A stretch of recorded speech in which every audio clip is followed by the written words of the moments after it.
Video perampokan yang beredar di media sosial ini terjadi di Lorong Setia, Kecamatan Kalidoni, Palembang pada Minggu sore kemarin.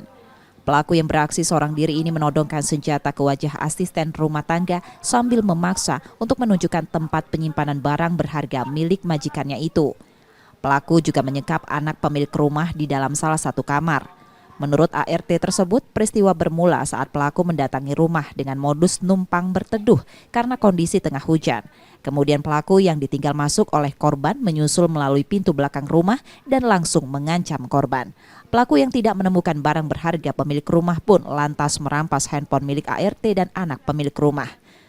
Di mana ibu ditodongnya? Di sini. Di situ. Bilang apa dia, Bu?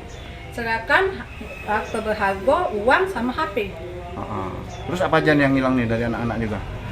Udah enggak bilang apa, cuma saya digeret nih, di mana kamar bos kamu. Udah itu ya saya tunjuk aja di mana kamar bos. Berarti sempat disekap. Total yang disekap orang berapa, Ibu? 7. 7. Sama ibu ya? Iya. Pistol tetap dipegangnya. Iya. Barang yang diambil apa aja, Bu? HP 2. HP 2. Oke. Memang saat itu hujan, Bu ya? Iya, hujan deras lagi. Jadi alasan dia bilang apa, Bu? Tadinya numpang berteduh di situ. Usai kejadian, pemilik rumah sudah melapor ke Polsek Kalidoni, Palembang.